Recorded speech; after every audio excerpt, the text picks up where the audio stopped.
to share your word to others. We thank you for this opportunity and offer this time to your glory. In Jesus' name we pray. Amen. In the name of the Father, the Son, and the Holy Spirit. Amen. Magandang gabi po. Wala po yung camera. Magandang gabi po sa lahat. Ang topic po natin ngayon, today po, Bishop Ito, Armor of Faith, SMDTC, Bishop. Ang topic po natin ngayon ay Divine Providence. Ang ating butihing Bishop ang mag-explain sa atin at ang magbabasa po ngayong gabi ay si Sister Divine Padin at si Sister Ronette Ea. Good evening po.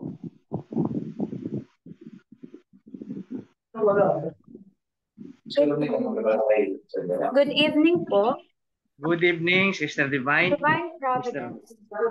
Divine Providence is God's preservation and governance of the world. God preserves all creatures in existence as long as He wills. When you take away your breath, they die and go back to the dust from which they came. But when you give them breath, they are created. You give new life to the earth. Psalm chapter 104, verse 29 to 30. God preserves and governs all things in the world for His glory and for our benefit. Then you will acknowledge that Supreme God has power over human kingdoms and that He can give them to anyone who chooses. By Daniel chapter 4, verse 32. Second, God cares for everyone and provides for His welfare. Our parents may forget us, but God will not let us. My father and mother may abandon me, but the Lord will take care of me. Psalm chapter 27, verse 10.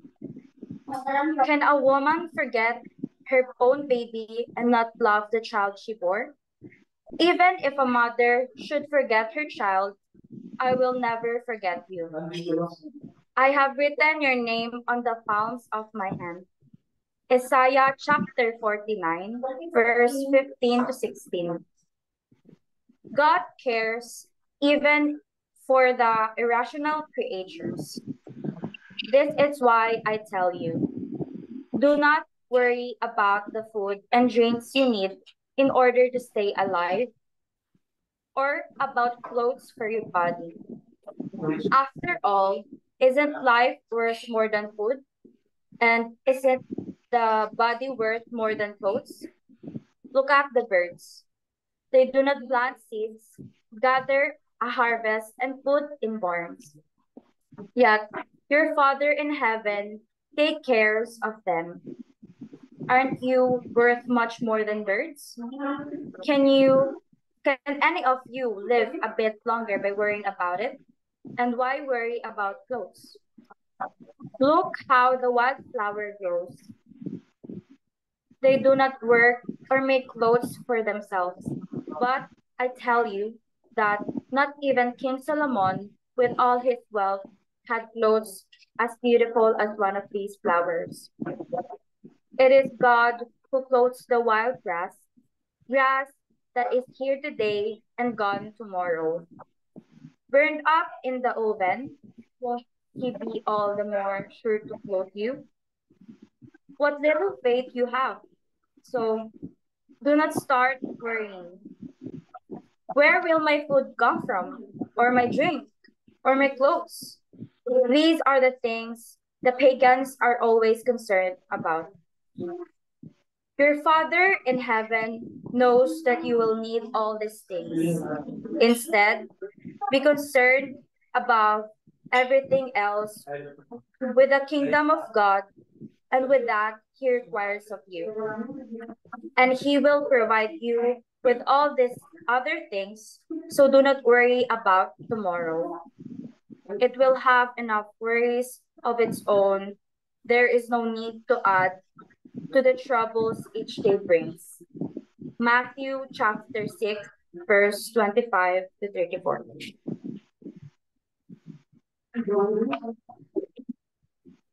Often, we cannot understand God's arrangement of all things, and never shall till we get to heaven.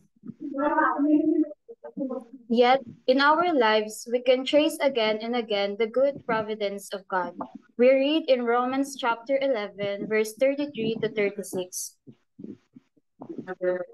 How great are God's riches! How deep are his wisdom and knowledge! Who can explain his decisions? Who can understand his ways? As the scripture says, who knows the mind of the Lord? Who is able to give him advice? Who has ever given him anything so that he had to pay it back? For all things were created by him, and all things exist through him and for him. To God be the glory forever. Amen. Nothing happens to us all through our lives without the will or permission of God.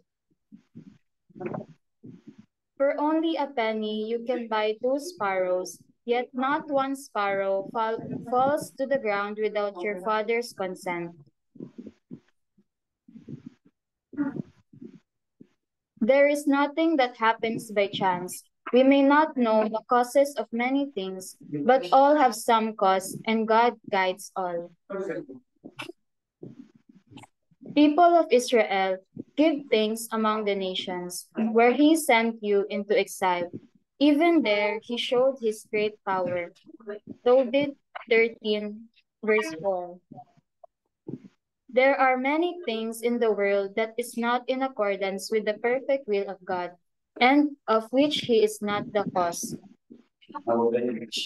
For example, murder, theft, abortion, addiction, unjust distribution of the world's goods, the misfortune of the good, and the prosperity of the wicked. Abuse of the environment, human rights violations, poverty, wars, homosexual unions, divorce, and every crime, but God protects them. God does not prevent them. This is the consequence of the freedom that he has given to man. Don't blame the Lord for your sin. The Lord does not cause what he hates. Don't claim that he has misled you. He does not need the help of sinners to accomplish his purposes. The Lord hates evil in all its forms. And those who fear the Lord find nothing attractive in evil. When in the beginning the Lord created human beings, he left them free to do as they wished. If you want to, you can keep the Lord's commands. You can decide whether you will be loyal to him or not. He has placed fire and water before you. Reach out and take whichever you want. You have a choice between life and death. You will get whichever you choose. The Lord's wisdom and power are great, and he sees everything. He is aware of everything a person does, and he takes care of those who fear him. He has never commanded anyone to be wicked or given anyone permission to sin. Sirach chapter 15, verse 11 to 20. But in the end, God knows how to bring good out of evil, and all evil he uses for his good purposes. You plotted evil against me, but God turned it into good, in order to preserve the lives of many people who are alive today because of what happened. Genesis chapter 50, verse 20. Even the evil that God permits, he will turn for our own good. We know that in all things, God works for good with those who love him, those whom he has called according to his purpose. Romans chapter 8, verse 28.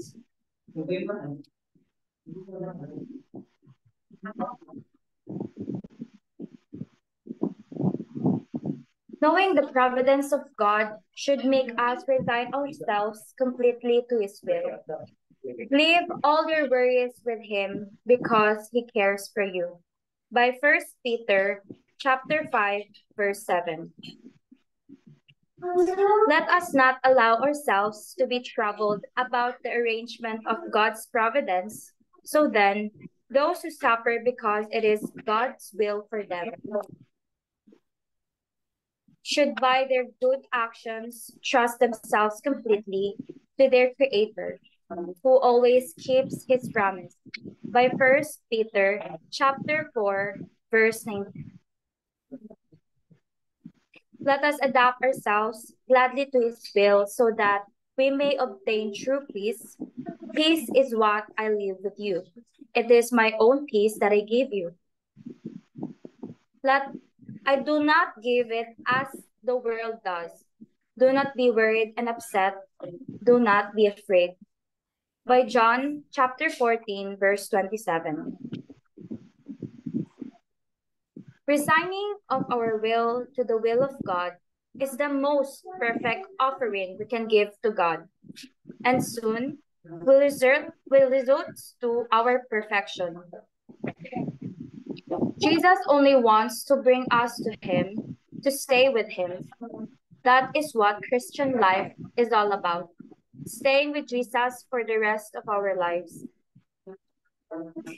Offer yourselves as a living sacrifice to God, dedicated to his service and pleasing to him. This is the true worship that you should offer. Do not conform yourself to the standard of this world, but let God transform you inwardly by a complete change of your mind. Then you will be able to know the will of God, what is good and is pleasing to him and is perfect. Romans chapter 12, verse 1.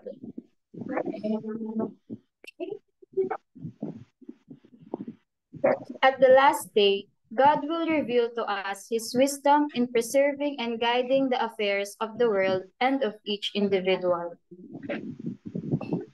How all may attain their end and be happy even on earth. It will then be seen how God has turned all kinds of evil to the advantage of man. What seems foolishness now will then be seen to be the manifestation of the wisdom of God. At the last day, God will answer all our questions of our hearts. When that day comes, you will not ask me for anything. John chapter 6, verse 23. God bless.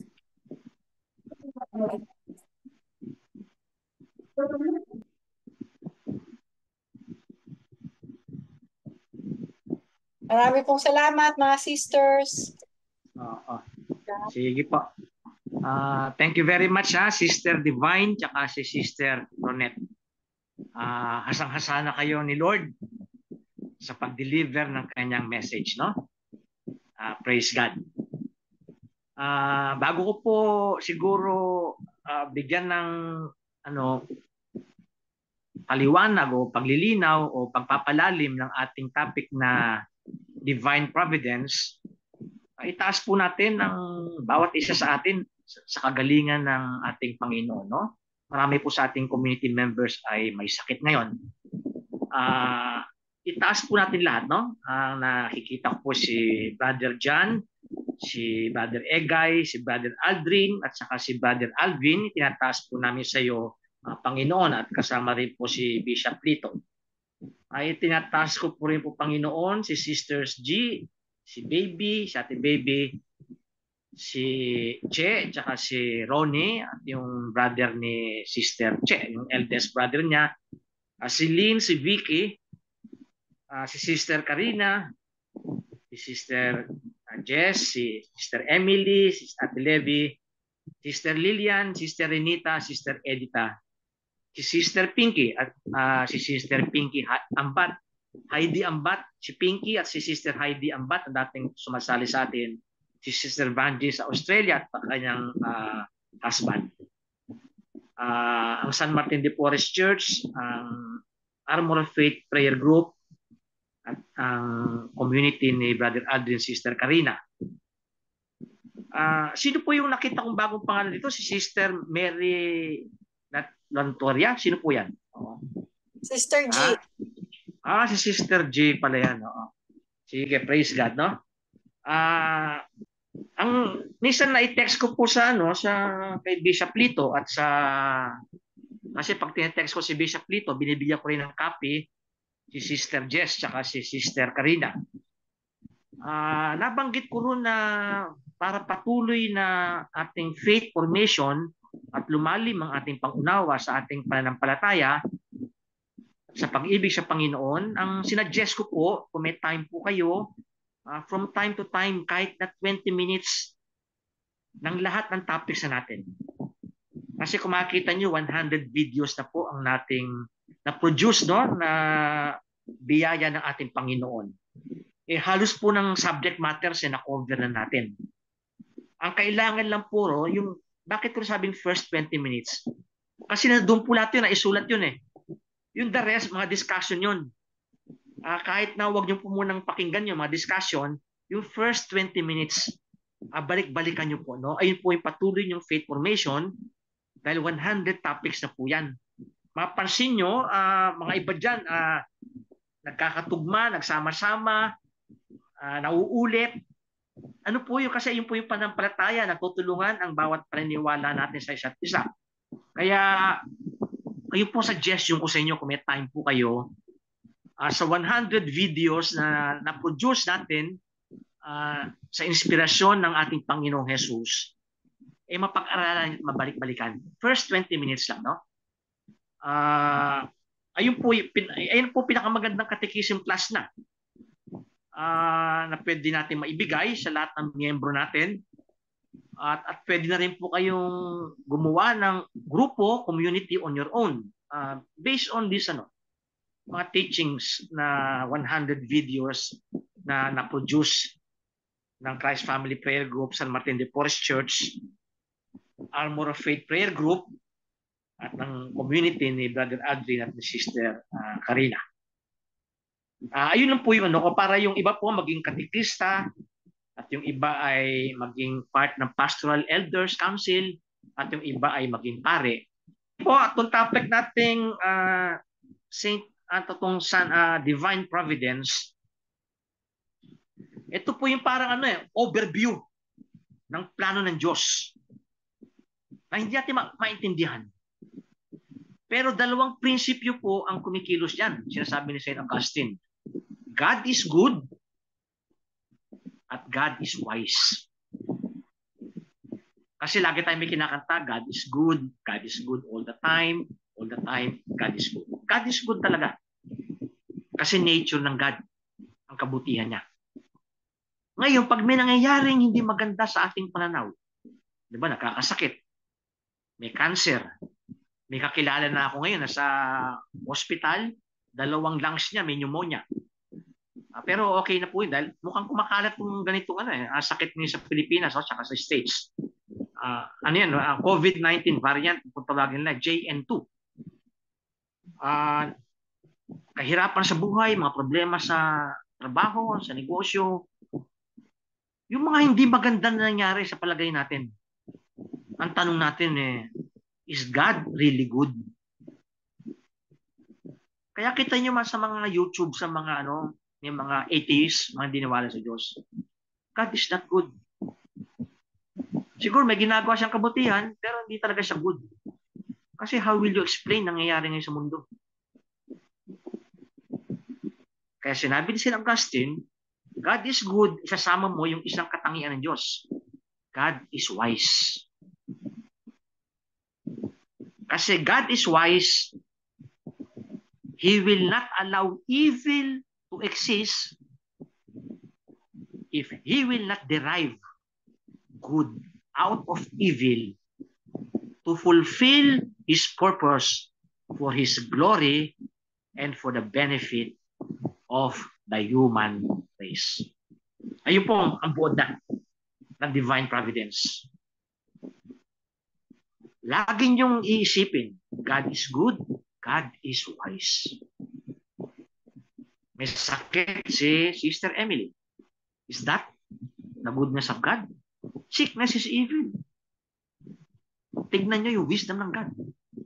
How God will transform her sickness for His glory and for the benefit of Sister Emily. Mahirap tignan. Nabanggit natin dito. But at the last age, at the last time, at the end of time, sa John 16, no? 23, you will no longer ask questions. Hindi ka na magtatanong. Kasi ipapaliwanag ni Lord ang lahat na nangyari sa buhay. Mabuti at yung hindi mabuti sa iyong tingin. Paano ginamit ng Panginoon yun in His wisdom para ma-achieve ang purpose ng God at for your own benefit. Ito po nyo, huwag nyong ihiwalay ang goodness ng God sa kanyang wisdom.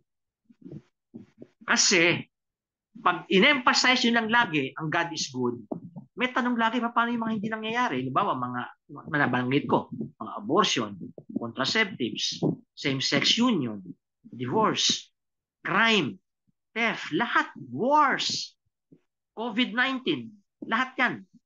Evil po lahat yan, evil yan. Yet God permits it. Hindi natin alam kung bakit.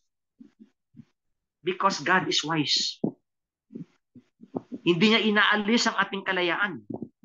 But He is wise to derive goodness out of the evil na ginawa natin. Dahil God is at the cause of all this evil.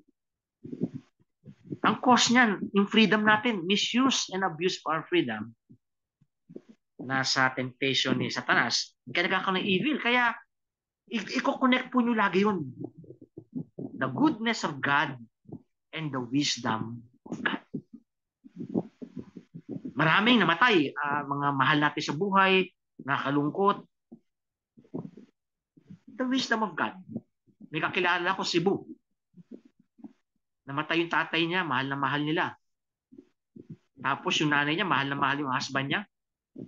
After a few weeks, 2 weeks ata, namatay na rin yung babae. Hindi na kumakain. Sa sobrang lungkot, namatay yung asawa niya. Ngayon, yung naiwan, yung anak, sobrang lungkot, di rin magkasabay. At pagpapasko. Where is the goodness of God? Kaya sinabi ko sa kanya, think of the wisdom of God. Anong ginawa ng Diyos? Ginamit niya para sa kabutihan ng mag-asawa at sa inyo makita nyo that God is in control. Ayun po mahalaga. Ayun yung divine providence. It is the preservation and governance of God in this world. God is in control. No, mahirap tignan yan. No? Nakalagay, hindi ko nabanggit dito ng Romans, di ba? Yung everything will turn out good for those who love the Lord. Romans 8:28, no? Ano yan? Wisdom ng God yan. So, goodness of God and the wisdom of God. Ayun ang ay paalala sa atin si Augustine. Huwag nating ihiwalay yung mga katangian ng Diyos.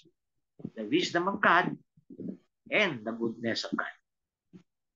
Siguro ayun po siguro yung pinaka-summary ng topic na divine providence. Inuulit ko ulit, balik-balikan nyo for 20 minutes ng lahat ng ating 100 videos. Mga 20 minutes nun. Yung mga discussion, kahit na huwag nyo na pong tingnan yun. Yung 20 minutes lang kasi nakasulat na po lahat nun . Tapos, sa mga magiging katikis kayo, magiging pastoral members ng mga elders, at yung mga kalalakihan, yung mga gusto magpare, ang magandang formation na yon, kausapin namin kayo ni Bishop Lito at i-ordain kami bilang pare.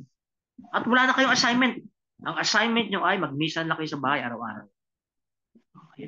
Sige, ayun lang po sharing ko sa inyo. Okay. Kung may mga sharing po at kung may mga tanong, pwede nyo tanong, no? Ang divine providence, God cares for everyone and provides for His well-being. Ayun po.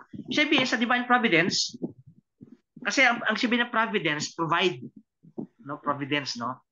God is a provider. Provider. Divine, kasi God, spiritual yan, tingin . Divine, ang Diyos na nagpo-provide. Convince ka na sa mundong ito, God will take care of me and provide for all my needs. Ayun yung sabi ng divine providence. Convince ako. God cares for me. Kaya isang prayer natin, Lord, padama mo sa akin. No? Pinapadama mo na. Pero Lord, palalimin mo at maging aware ako lagi. Araw-araw, bawat hininga na ng aking buhay, convince ako that you care for me. You care for me.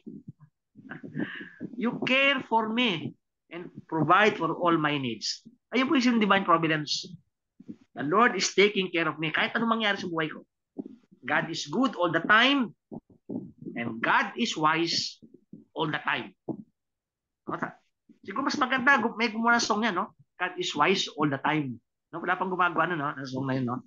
God is wise all the time. He is in control. He will take care of me. He will provide for all my needs. Ayun po siya ba? O yung mga magaling sa music dyan, mag-compose kayo. God is wise all the time. Okay. Praise God. O sige po, kung may gusto mag-share, magtanong, pwede po. Okay po. Good evening po ulit. Sino pong gusto magtanong or mag-share?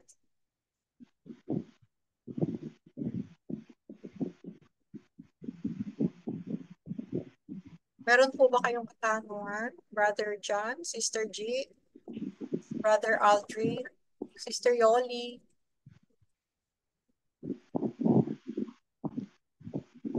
Sister Nene. Di ba, laging kinakanta natin. Aba, nag-iisip po kayo ng may share o may tatanong. Di ba yung kantang Hindi Kita Malilimutan? Nag-click yan noon 1980s. Nung Hindi Kita Malilimutan, Hindi Kita Pababayaan. Ano compose yan? Pari na si Father Manuling, no? Si Father Manuling. Based po yan sa Isaiah 49 verse 15. No, sa English, can a woman forget her own baby? Hindi kakalimutan ng nanay ang kanyang baby. Pero sinabi ng Diyos, even if a mother should forget her child, kalimutan naman ng ina ang kanyang baby, ang kanyang anak. Ang sinabi ng Diyos, I will never forget you. Magandang sinabi ni Lord yan. Kalimutan ka man ng ibang tao, hindi kita kalilimutan. At tinuloy niya, I have written your name on the palms of my hands. Of course, God is a spirit. Pero gumamit siya ng metaphor, ng analogy, ng isang image. Alam mo yung palm? Pag tinitignan mo yung kamay mo, pag tinitignan ng Diyos ang kamay niya, lagi niya nakikita pangalan mo. Ang galing, no? Tinitignan ng Diyos ang kanyang palad. Nakikita niya pangalan mo. I will never forget you. Siguro dito pinapano yung faith natin kay Lord Lord, increase my faith. Kaya may mga apostles, mga pansin nyo, yung mga disciples si Jesus sa gospel, lagi siya, prayer lagi nila? Lord, increase our faith. At si Jesus laging tinatanong, where is your faith? How little is your faith? Yung mga disciples, may faith yan. Lahat tayo may faith. But faith can be increased. Pwede ma-increase ang ating pananampalataya, ang ating tiwala, ang ating kumpiyansa sa Panginoon. Ayun sinabi niya, no? God cares for me. I will never forget you. Your name I have written on the palms of my hands. Yun prayer natin. Lalo sa mga may sakit na yun. No? Lalo may sakit na yun. Hindi ka pabayaan ng Diyos, hindi ka kakalimutan. Lord, padama mo sa mga iyong anak na inaalagaan mo sila na hindi mo sila kinakalimutan. Na napakabait mo, Lord, napakabait mo. At ikaw ay wise, Lord. Ikaw ay may wisdom. You are wisdom itself, O Lord, that our limited mind, our finite mind cannot understand completely. But in faith, O Lord, increase our faith that you take care of me. And you will provide everything, spiritual and material, for my well-being. You will never forget me. Kalimutan man ako ng lahat o nung kung sino-sino man yan na mahalaga sa aking buhay. Sinabi mo, Panginoon, hindi kita kalilimutan.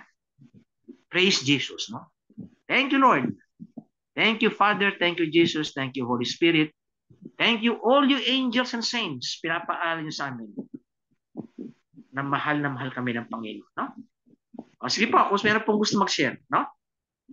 Kaya nga sinasabi niya, do not worry. Sinasabi ni Lord lagi yan, no? Do not worry. Huwag kang mag-alala. Okay. O, sige po, may mga gusto mag-share? Okay.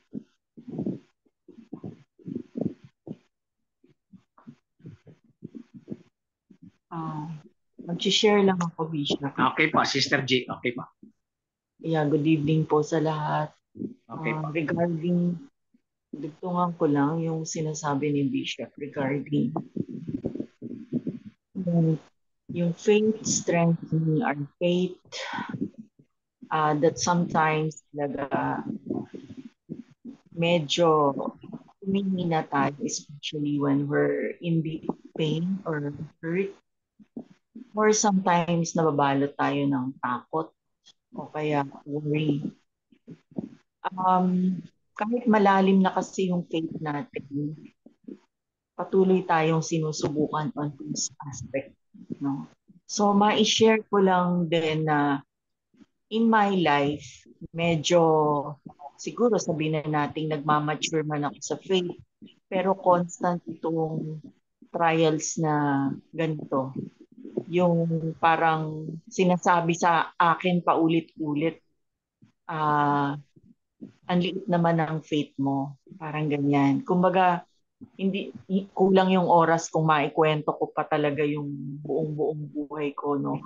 Akin lang is that may portion ng buhay ko wherein pinatunayan ni God sa akin kung nung noon nga hindi kita pinabayaan, ngayon pa kaya. Kumbaga meaning, titignan natin, may mga situation sa buhay natin na yung mas napaka-imposible or parang sa tingin mo hindi mo malalag. Yet, nalagpasan mo with miracles ito, ha? Baka lang sa iba kasi parang, alam nyo kasi kahit na mataas yung religiosity natin, marami sa atin, lalo sa kabataan, nandun pa din sa science. Parang pag ang kinukwento natin may pagka-supernatural, ang mga expression, totoo ba? Ganyan yung mga expressions. So, I can really say, may mga nangyari sa akin natural na mapapamangha ka na lang. And then as you recall, kung nung noon, hindi kita pinabayaan. Kumbaga nakatikim ako ng literal na pinagdama kita kasi hindi talaga kaya. Then, moving forward, na pag sinusubukan pa rin, talagang nandun yung, ngayon pa ba? Alam niyo yung layman's term natin, kung makikipagkwentuhan tayo kay God, nandun yung, ngayon pa ba? Ngayon pa ba ako pagdududahan? Something like that. Or, baka naman may tampo na sa atin. Kasi, bakit ka naman nagdududa pa after all this time? Kasi palagi tayong nakafocus dun sa sarili natin. Konting hindi nangyari according sa gusto natin. May na tayo kasi mareklamo tayo, may palag tayo Masyado na tayo nagiging brat. Kaya, instant, halagay na siya sa konteksto na, teka lang, nagtatampo na yata sa akin ng Diyos. And this humbles me down. Kasi pag nagpe-pray, kailangan hindi natin nakakalimutan yun Kung grateful ba tayo or palagi tayong nagde-demand lang kasi sa gusto natin makita yung ginagawa niya sa atin. In fact, nag-e-exceed pa nga sa kailangan natin yung binibigay sa atin. And proven ko to, pag sinusurrender talaga sa kanila, yung parang masyado tayong dependent na sa kanya, mamamangha tayo. hindi natin nakikita yung mga supernatural kasi masyado tayong occupied sa mundo, sa technology, sa pinagkakaabalahan natin sa paligid, sa mundo, sa mga gusto natin. Pero kung parang ipapractice natin yung magre-reflect tayo sa nangyayari sa atin, sa buhay natin, magugulat po tayo eh. Kasi marami palang kamangha-mangha. Naalala ko lang kasi to dahil nga sa pangabigis about Mama Mary. 3 days na magkakasunod eh. When the Bible quoted na she ponders, hindi niya naiintindihan lahat na nangyayari. Pero she remained silent. Parang nilulunong niya lang lahat. Nag-mix emotion yan eh, ng mamangha ka. And yet, hindi mo naiintindihan. Pero tahimik ka na lang. Amen ka na lang ng amen. Pero you're just overwhelmed kasi. So may pagka ganon yung nakikita ko rin nangyayari sa situation ko na, well, Mama Mary yan. Sino lang ba naman po yan? Walang kasalanan. Ako may kasalanan. And yet, imagine, nagiging special pa rin ako kay God even if hindi ako ganun deserving. Yun lang po, Bishop. Oh, praise Jesus ha. Thank you, Sister G. Na-bless po tayo. Ang na-share po ni Sister G. Sige po, mag-share po kayo. Bishop Lito.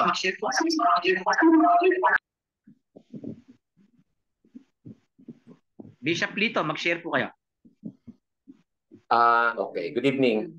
Good evening. Magandang gabi po. Happy New Year po sa ating lahat. Happy New Year pa. Happy New Year po. Happy New Year po sa ating lahat. Happy New Year pa. Ayun. So napakaganda po talaga ng topic niyo po ngayon, Bishop Joe.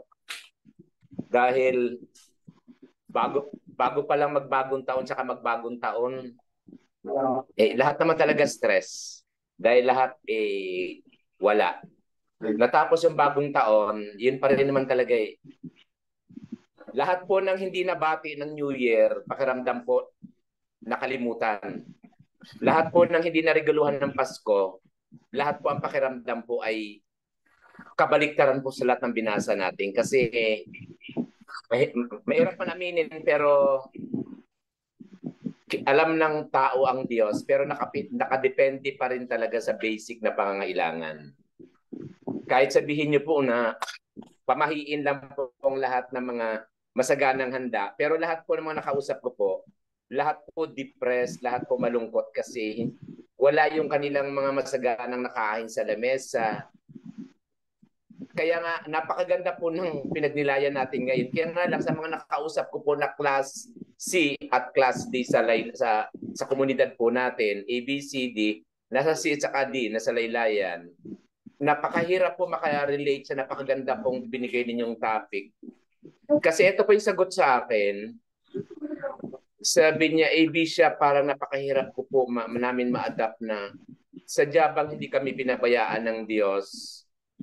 May sakit yung lola, may sakit yung nanay, yung ilang mga anak niya nasa kulungan, wala silang kakainin sa umaga, wala silang kakainin sa tanghalian. Kaya minsan kapag nandoon po ako sa lugar na yon, hindi ganun kadali masagot ang tanong. Siguro po, hindi sa lahat, makaka-relate po kung ang mga tao po ay nasa kalagayang class A and B and C. Madali po sila makaka-relate doon sa promise ni God, bagamat totoo.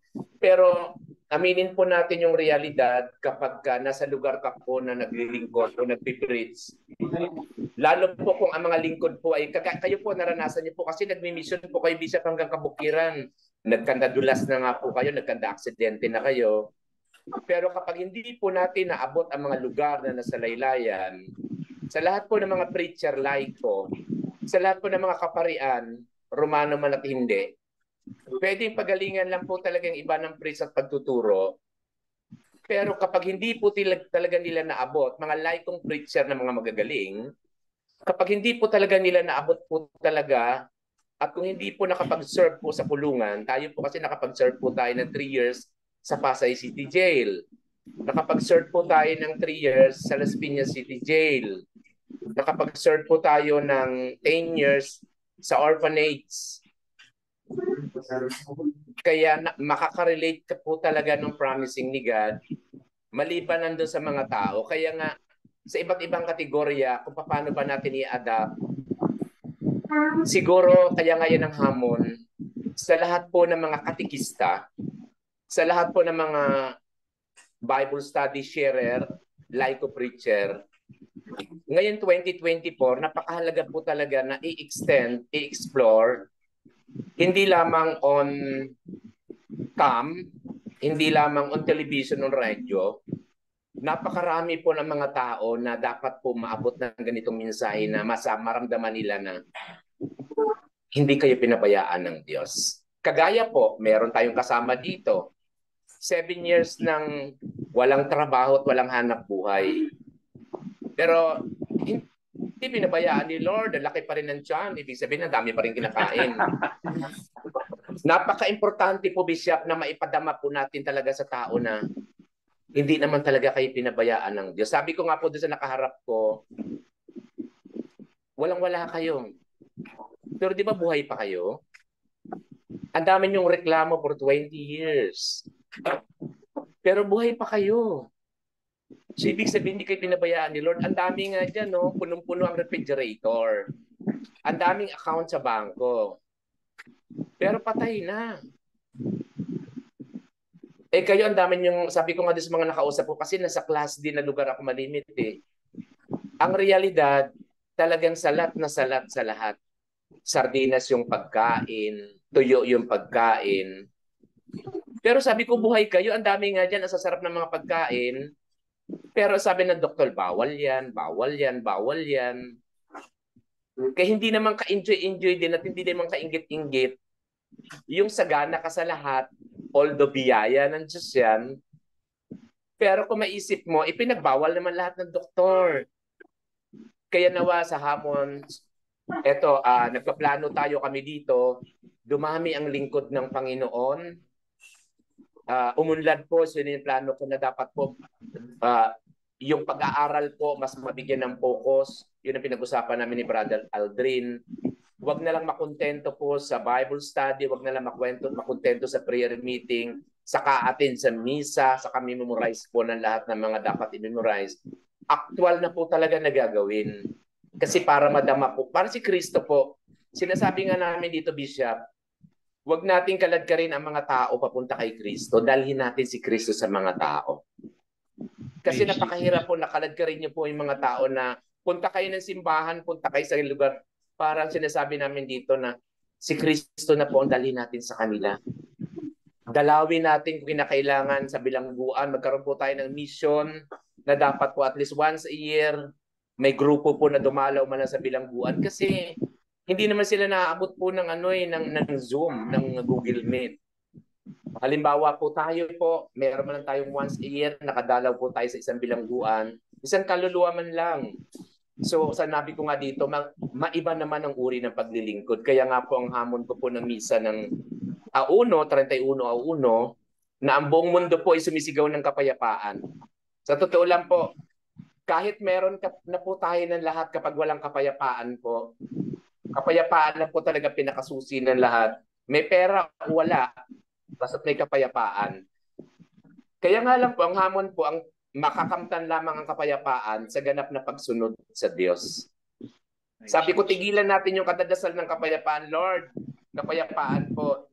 Tigilan yung kadadasal ng kapayapaan, walang mangyayari. Ang hamon, sundin ang kautusan ng Diyos, tiyak ang kapayapaan. Kasi may sakit ka man, may tagutom ka man, kapag may kapayapaan, parang yung pain, kasi sabi ko nga, kanina may mas kami, first Wednesday, sabi ko, prangkahan na tayo dito. Darating na naman, bagong taon na naman, 2024. Pero, maging makatotohanan na tayo. Pareho pa rin po ang takbo ng buhay nakaraang taon. May sakit pa rin na darating. May pandemya pa rin na darating. May lindol pa rin na darating. May landslide pa rin na darating. At hindi pwede pigilan yan. Magkakaroon po ng marami pang bagyo at lasdad. Yun pong realidad. At ang gera, dadami pa ang gera sa iba't ibang bansa. Nakasulat yun sa Book of Revelation. Pero, kapag lumago pong relasyon natin sa Diyos, may kapayapaan. Pero hindi naman lalago ang relasyon natin sa Diyos kung hindi tayo nag-aaral ng kanyang salita. Paano ka naman magkaroon ng relasyon kung hindi mo naman alam yung kanyang mga sinasabi? Kaya nga sinasabi, nagiging panatag tayo sa Diyos kapag may relasyon po tayo. Kasi kapag may relasyon tayo sa ating kapatiran, kahit ang dami niyang mga lapses sa buhay, kaya mong intindihin kasi may relasyon. Pero paano tayo magkarelasyon sa Diyos kung hindi naman tayo nag-aaral ng kanyang mga salita? And then kapag may relasyon tayo sa Diyos, dumating man na napakaraming tribulation, testing and trials, andoon yung peace of mind. Kapag walang peace of mind, dumadami ang sakit. Kapag walang peace of mind, dumodoble ang sakit. Kapag walang peace of mind, dumadami ang krimen. No, talagang sabi ko nga ng January 31, ng Solemnity of the Mother of God, si Mama Mary nagulumihanan. Pero yes, Lord, parang nagulimahanan man siya pero buong kababaang pa rin siyang pagsunod. So nawa po at sa napakaganda ng providensya ni Lord na yan. Talagang sinabi niya nga alam niya sa bawat pagtayo at pagpupo mo. Alam niya sa bawat pagbangon at paghiga mo. So nasabi ni Lord yan, alam ko tuwing babangon ka, tuwing higa, tuwing uupo ka, tuwing tatayo, bilang ko ang iyong buhok. Buhok mo nga concern ako Iroin mo, sino ba magbibilang ng buhok? Sabi ni Lord, concern nga ako sa buhok mo. Tapos nakasulat din po, alam ko sa bawat pagtayo, pagupo. Yung mga simpleng bagay, pero yung pinaka-basic na kaya nga lang, sabi ko sa kanila, walang pagbabago sa 2024 hanggat hindi tayo nagdesisyon at magkaroon ng covenant na magbabago. Kasi kapag walang covenant, pag walang pangako, ang ibig sabihin walang pananampalataya. Pag tayo walay covenant kay Lord na susunod sa Kanya at magbabago, kapag wala tayong covenant kay Lord na magbabagong buhay, ang pinakakatotohanan niyan, wala tayong pananampalataya. Kaya nga tayo hindi nagbibigay ng covenant kay Lord, hindi tayo nangangako kay Lord na magbabago at susunod sa Kanya kasi sinasabi natin, hindi ko kaya, hindi ko magagawa. So again, ang kabaliktaran po ng ayaw natin sa Old Testament, may covenant na halos lahat ng mga lingkod. Pag sinabing, nangangako tayo, sabi nga ni Jacob Lord, mangangako ako kung sasamahan mo ko, kung pagpapalain mo ko, mangangako ako. So naglagay si Jacob ng langis niya yung bato. So yung covenant. So, sabi ko nga dito sa kanila, para mapatunayan na may assurance kayo sa inyong kahilingan na bagong 2024, bagong buhay sa 2024, may kaganapan. So magkaroon po tayo ng covenant. Lord, susunod ako sa iyo. Lord, magbabago ako. Dahil sa tulong mo, dahil sa grasya mo. Pagsunod lang talaga. So pagsunod sa kautusan ng Diyos. Yun lang. Sa mga napunta kayo, sinasabi ko, sa atin o sa ibang tao, madaling siguro ma-adapt yung mga promising ni God. Pero sa mga taong walang kinakain sa umaga, walang kinakain sa tanghali, tubig lang, kape, may sakit ang buong pamilya, may kasama kami dito na ilan kakilala, nasa bilangguan yung anak, may sakit yung magulang. Minsan hindi ko alam paano isagot. Ang masasabi ko lang, siguro kung nagtitiwala ka kay Lord, paulit-ulit yung pangako niya ng simbang gabi, yung pangako ng Lord, yung promise ni Lord, siguro, ang mga pangyayari, siyang nakakaalam bakit niya ipinahintulot. A permissive will of God sa buhay natin. Iba yung perfect will of God, iba yung permissive will of God. Hindi niya gusto, ipinahintulot niya. Siguro hindi pa tayo, meron siyang mensahe para ma-cleanse yung ating mismong kaluluwa o ma-cleanse po yung nakapaligid sa atin, nakapamilya natin. So kung alin po yung pinupurify ko, alin kinikleanse ni God sa sitwasyon na gaganap, tayo o yung tao sa paligid natin. Kasi nga napakahiwaga po ng paraan ni Lord. Pero sabi ko nga sa kanila, totally surrender to God. Talagang susundin yung utos ni God. So ibig sabihin siguro, napakapatas naman ni Lord. Napakabait naman ni Lord para baliwalain yung lahat ng ito. And again, sabi ko lang, God is good all the time. Sa mga pangyayari, may dahilan si God. Thank you and God bless. Maraming salamat po, Bishop Lito, sa inyong napakalalim na mensahe. Tumimo, bumaon. Totoo po na mahirap sagutin pagka yung may mga sakit, may nagugutom. Mahirap, parang ang hirap hagilapin ng tamang salita para mahaplos ang puso nila at maintindihan nila na mahal sila ng Diyos sa kabila ng nangyayari. Tama po. Oh, okay na po, no? Ang sinabi lang po nag-share sa atin ni Bishop Lito, magkatayo ng covenant sa Panginoon sa bagong taon na ito, no? Palalimin uli, i-renew natin yung ating mga commitment kay Lord. At sinabi rin ni Sister G at ni Bishop Lito na katulad ni Mama Mary, no? Oo, sa kagustuhan ng Panginoon, mangyari nawa ang sinasabi mo. Ayun po laging inano ni Mama Mary, at lahat ay kanyang tinresure sa kanyang puso. Sige po, blessings po ni Lord sa New Year na to, pagpapala sa Christ Family Prayer Group, sa San Martin de Porres Church, sa Armor of Faith Prayer Group, sa community ni Brother Aldrin at Sister Karina. The Lord be with you and with your spirit. May Almighty God bless you with every blessing of heaven and earth, in the name of the Father, and of the Son, and of the Holy Spirit. Amen. God bless po. God bless. Praise Jesus. Marami pong salamat sa lahat. Thank you po. God bless po.